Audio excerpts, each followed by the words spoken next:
Welcome to part one of this multi-part series on transforming your social media account to attract the right kind of client.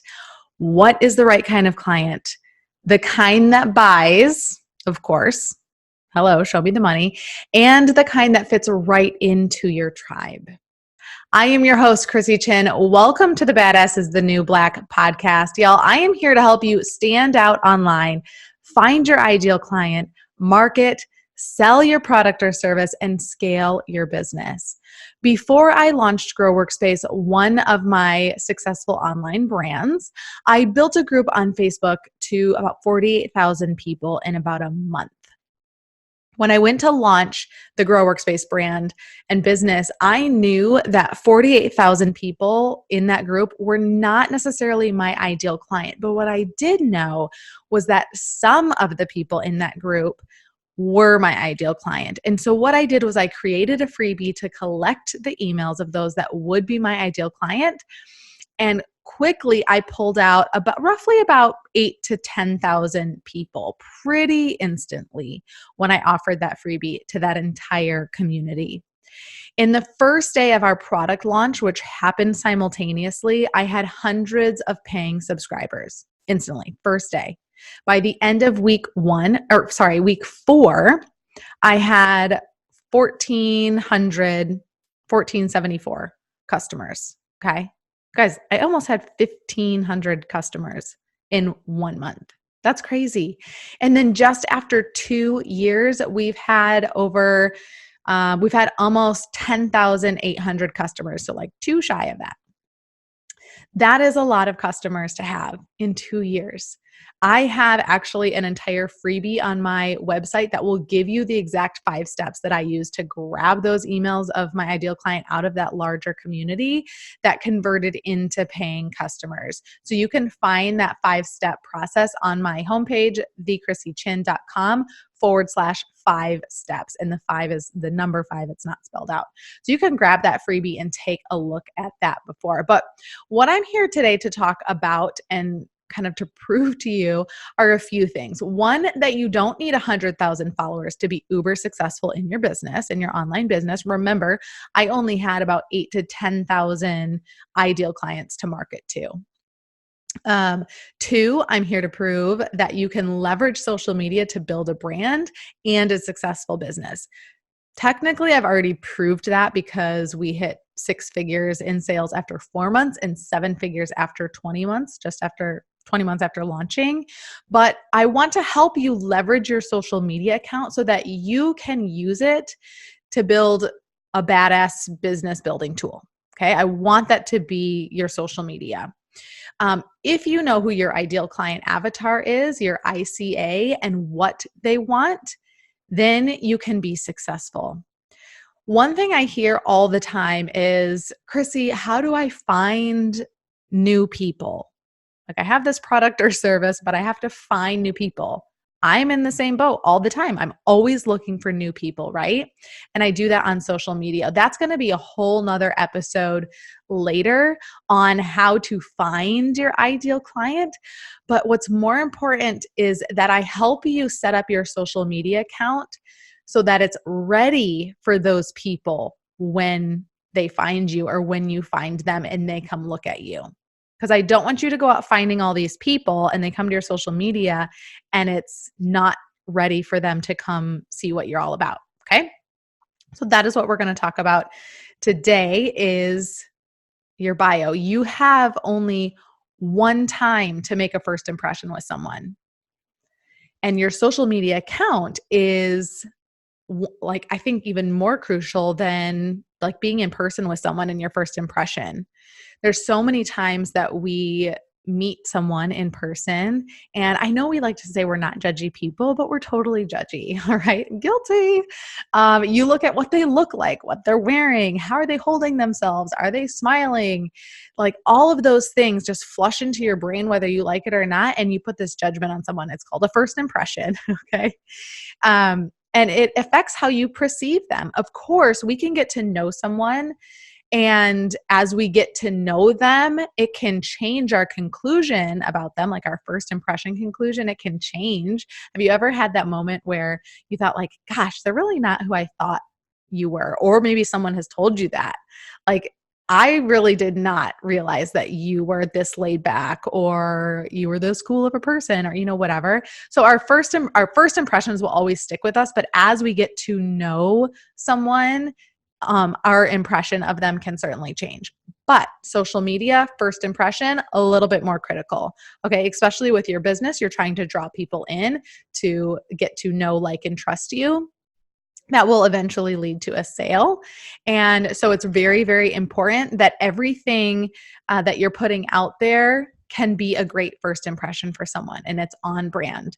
So if you're using social media account to build your business, which you are because you're here listening to the Badass is the New Black podcast, then what you are putting out there matters. So first things first, let's talk about a couple different things that people are getting their first impression from. So there's 3 different things that some may be the very first thing they see for some and others for others. Okay, that was kind of confusing. Let me just talk through it and maybe it'll make more sense. All right, so you have your picture, your profile picture, or maybe it could be a post picture. But if someone finds your account or someone tags you in a post or something or in a picture, they click on your profile and they probably see your profile picture first. So for that instance, your profile picture is going to be your first impression visually. And then your bio, because it's directly under your profile picture, whether that's Facebook or Instagram. Okay. And that's the little blurb right under the picture that you get that chance to like give the people that are coming to your page or your profile a little snapshot of what you're all about. And then the other time it could be something different of a first impression is content in your feed. So let's Instagram, for example, if someone's searching a hashtag like girl boss or weight loss or something, maybe your recent post that you use that hashtag pops up. And so they're seeing the image that you shared in that post and then the content. So a little bit different than your profile picture. But that could be an instance where your content in your feed actually is setting the first impression, which is why it's important. This will be another topic that your content is always on brand. Okay. That's going to be a whole nother episode. Remember, this is a multi-part series. Okay, so this is why why it's so important to be intentional on your social media. You have to gain trust from people that you don't know. They are, getting to know you through these things, through your picture, through your bio, and then through your consistent content. So in this episode, this part 1, we are going to look at the bio, and I'm going to talk you through making your bio super effective to attract your ideal clients that are going to end up purchasing from you. Okay. You have a tiny, tiny, tiny, tiny amount of space on your social media bio. So Instagram, it's 150 characters. And yes, they count spaces. Facebook, I can't remember what it is, but it's very similar in that it's a very small amount of space.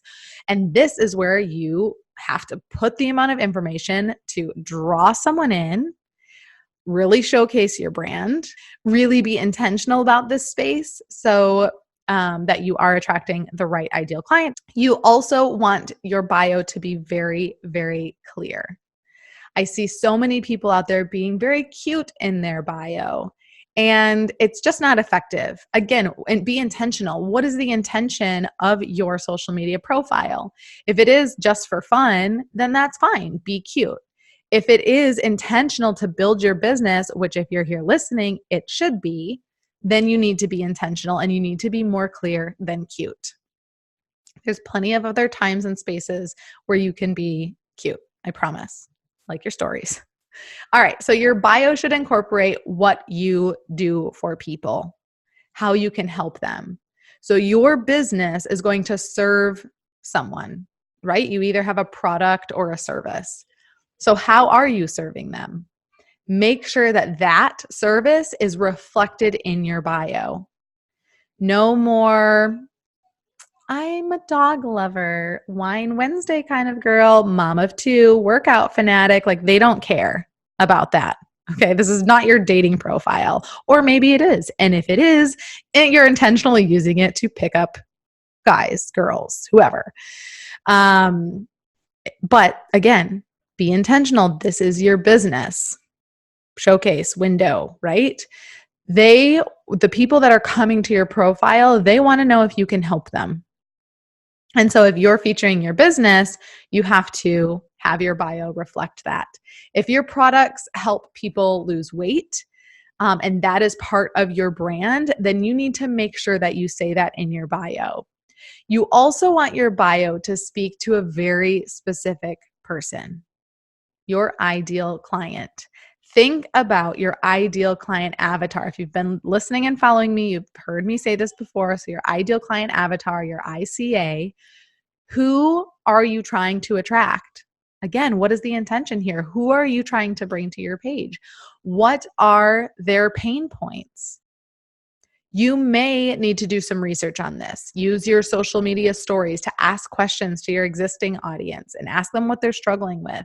If I gave you a magic wand, what would you change in your life? What would you fix? What would you want to be better? Find those pain points. Hop on some discovery calls with your ideal client and get that exact lingo that they're using, so that you can make sure that you're using that lingo back in your bio so that you are really speaking to them. Let's take a tiny little break from this badass podcast to talk about Kajabi, or as my husband calls it, Punjabi. Babe, it starts with a K. Kajabi. This is the platform that literally makes all the magic happen. It's plug and play, no coding necessary. And guess what, you guys? The best thing about it is that you get your very own mobile app with it. I looked into building an app and it was going to be over $100,000. You get your own right there. The platform is so affordable too. So instead of paying for individual platforms like your CRM system, which is going to host your email, your landing pages, which is going to capture your email, your website, which is going to be where all the magic happens, a community space, it's literally all in one. So it doesn't matter if you want to host courses, educational classes, have libraries in there for your team. This is absolutely the way to go. And I have a month free for you to check it out. So hop over to my website, thechrissychin.com/Kajabi, Kajabi, and you can check out a month for free. I cannot wait to see what you create. Please do me a favor, send me a DM, send me an email once you've created something so I can see it and check it out. Can't wait for you to get started and scale your business like a badass boss. All right, let's get back to the podcast. So here's a couple examples, because if you're like, okay, Chrissy, I get this, but like I'm still having a hard time wrapping my head around it. Let me do just a couple examples for you. So here's an example of a bad, too vague bio. I help women transform their life and feel healthy and happy. It sounds great, right? You're like, oh, transform. That sounds magical. And everyone wants to be healthy and happy. So I'll be able to get a lot of people, right? There's a lot of fluff words in there. Healthy and happy, it's kind of vague, which, yes, makes you feel like you could attract anybody. But I want you to think about your ideal client. Is your ideal client everybody? No. Okay. But also why you really need to know who your ideal client is so that you know who you're speaking to. So let's say that your ideal client is a postpartum mom who's trying to lose the weight after her baby. And then also, you know that your specialty and your brand are leveraging at-home workouts and products that help manage weight. And that is how you're going to help them lose weight. Okay, so you know what your product and service is, you do home workouts, and you have a product that helps them with their weight management. And then your client is your postpartum mom trying to lose weight. Yeah, trying to lose weight. Okay. So a more effective bio would read something more like this. I help postpartum moms drop their baby weight without going to the gym. It's very clear who you are targeting. Who are you targeting? Postpartum moms. It's very clear on what you're helping them with, dropping the baby weight. And you have kind of niched down and shown them a little bit about how you're going to serve them by telling them that you don't require a gym for them. Okay. They don't know all the details, but that's fine. They know enough to know if they want to stick around. if you are for them or not. Okay, here's another example. Here's an example of a bad bio for, let's say, like a business coach. I help people become entrepreneurs. And then maybe you add some fluff in there like, I love wine and cat mom and whatever. Like, nobody cares about that stuff. And your bio is super, super vague. Like, okay, great. You help people become entrepreneurs. Who is the ideal client? Let's say it's a female millennial who would rather start an online business than work in a corporate world. Okay, that's your ideal client.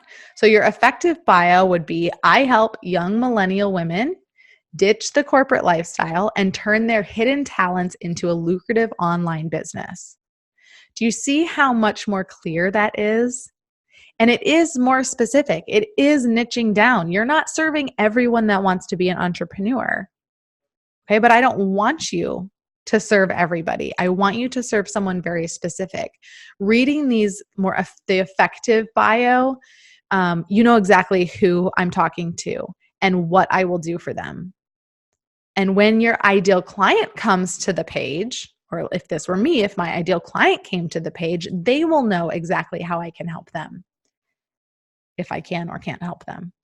Okay, sure, the vague bio, again, it seems like it's going to attract a ton of people. And we're like, yes, business is a numbers game. And I need all the people to come and follow me so that I can just get one person to buy. Okay, but if you speak to everyone, you speak to no one. This is like my mantra.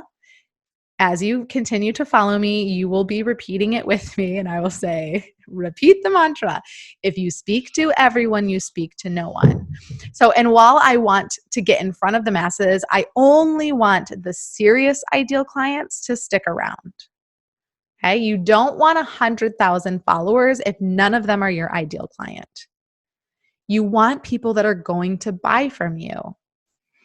You can have a super successful business with 1,000 super followers or super fans. So let's work on building your audience with super fans from the get-go by having an intentional bio.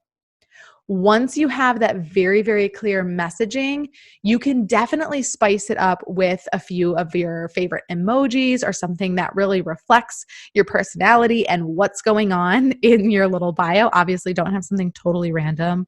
You're talking about helping women leave the corporate job, and then you like have, I don't know, an ambulance. I have no idea. Like something random, like, oh, it's my favorite thing. Like the poop emoji, it's my favorite. And so I just want to put my favorite one in there. Like, it's not relative. Don't do that. Be intentional. But definitely use the emojis to spice it up. You don't necessarily want to go back in there once you have your main message. You don't want to go back in and fluff it up with like fluffy words per se. You want to keep it very clear. And to be honest, you're probably not going to have the room to do that in your bio anyway. Again, you get 150 characters. And whenever it says I have 0 characters left, it still doesn't let me post it. It's almost like I have to have 1 left. It's kind of weird and crazy. But anyway, all right, to recap, wrap up, first, know what your brand is all about. What is your brand message? 2, determine who you are serving, so your ideal client, and then how you're going to serve them. Has to do with the whole brand. Write up a sentence that states very clearly on how you're serving your people that will really speak to your ideal client, and then add some personality in with some emojis. And then definitely in your bio, add, if you have a website, definitely recommend having a website or something that they can click, a call to action that you can put in that website section. Maybe we'll do a whole episode on Linktree. That's something popular now that you can put that link in your bio and then you can open it. When they click on it, it opens up to several places, like several different links that they could click. Okay, stay tuned for next episode where we dive more into images. We'll definitely highlight your profile image and what that should look like to attract the right customer. Until then, don't forget to rate, review, and subscribe to the podcast or YouTube channel. Go grab that 5-step freebie at thechrissichin.com/5 steps. And you guys have an awesome week. I cannot wait for part 2 of this series. We'll talk to you later. Bye.